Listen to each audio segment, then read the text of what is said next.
Will you fall in or will you fall out of the action? And this is falling out, and hey, this is the perfect time to be reviewing this game. This is the day before Valentine's Day.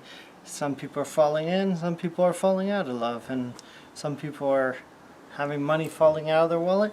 Some people are getting money. So anyways, it's an action roguelike platformer, colorful graphics where you control an oddball couple who go back on holiday after a number of years, I'm guessing 5 to 10 years, where they were in their prime when they last went on this vacation to Egypt. Now they're back in Egypt.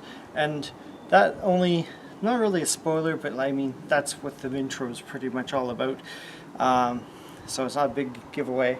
And then I guess they realize, hey, we're a little bit older, and it gets a little bit harder to navigate Egypt.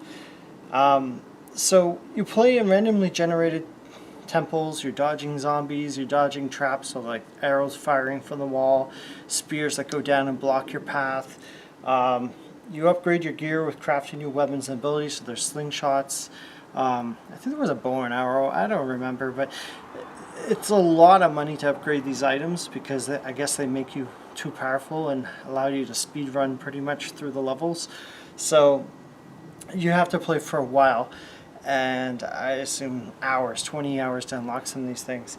But you got to be quick with what you do with your abilities, and you're navigating the temples because the temples will flood. And you can work with a second player or AI to solve the basic puzzles in 4 different worlds. So I'm not sure if they're all temples. I didn't get that far to see it, but it really feels like Splunky with a timer or Dangerous Dave with 2-player puzzles. The graphics are very nice and colorful, and that's what attracted me to this game. Very cartoonish. The talking, the gibberish speak clearly is inspired from Banjo-Kazooie, which is the game that I know first did it, that I'm aware of. And the game is charming in its own way as well. So, and that's like the game's strongest point. I feel like the colorful graphics looks really pretty to see. I hadn't even heard of this. I just totally stumbled, fell into this game, and I'm like, oh, okay. Like, there was almost no advertising, I think, for this game that I saw. And that's why probably it doesn't have a ton of reviews.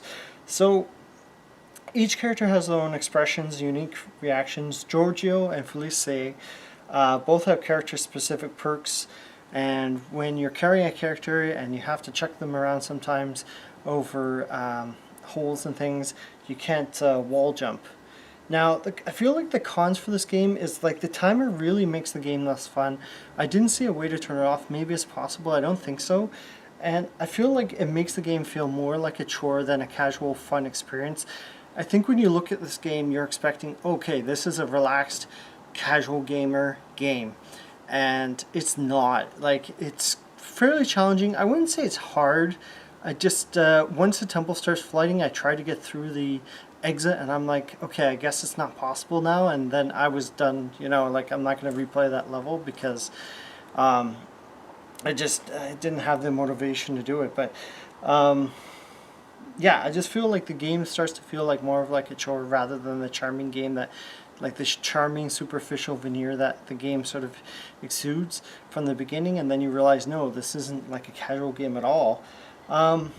I feel like the game rushes you through the stages. I'd rather like take a slower approach, do the levels on my time rather than you have 50 or 60 seconds, do this level. So I didn't like that personally.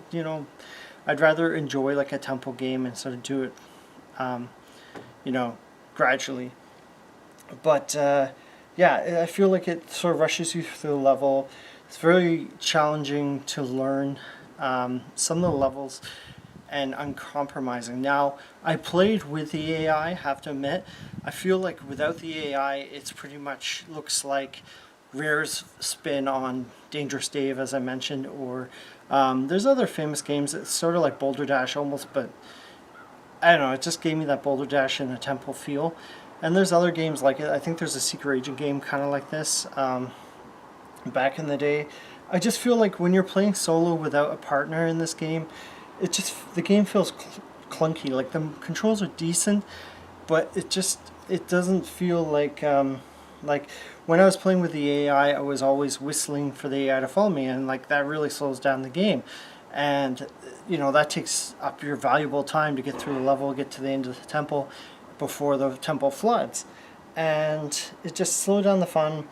The AI gets stuck in holes, so you have to awkwardly switch to them. Okay, get you out of the hole, jump up, and then you whistle them again, or you just run with as that second character to get them back to your first character. And it just takes, like, immediately, it's like just letting the air out of a balloon in the middle of a party. It's like it just gets the fun out of, it just sucks the fun out of the room, I feel.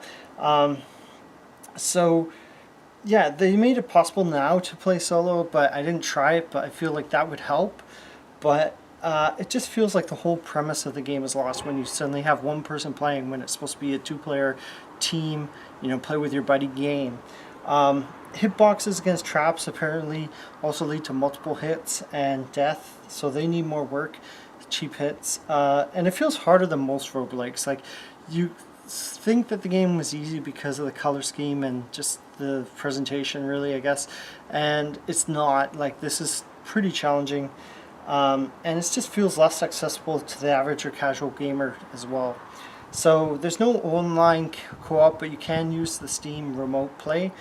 But I'd say it's not a perfect game. Like, with all this criticism, it's got its charm. It normally goes for almost $20, $17.49, and it's on sale this week for $5.77, which I feel is like $5. Okay, you'll probably get $5 of entertainment. $20, personally, I probably wouldn't get $20 out. Yeah, so the graphics and charm, despite this, I feel like this game is really just Dangerous Dave. It's something that if you've been playing games for as long as I have, you've seen this before. And, it's a great homage, or maybe unintended homage, to games that were made decades ago. But it's got an extra coat of paint.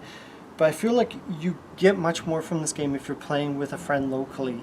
It's kind of like playing someone in Mario Kart beside you versus playing someone halfway around the world. Totally different experience. If you play solo, you're not getting the full experience, and I was playing solo to play this. So I'd say it's a solid 7.5 if you love retro 2D games and willing to fall out from your friendship, because if you don't get it to the end of the stage, your friend's going to be upset, you're going to be upset. So don't forget to be nice to your friends before you guys fall out. Keep on gaming. I'll see you later.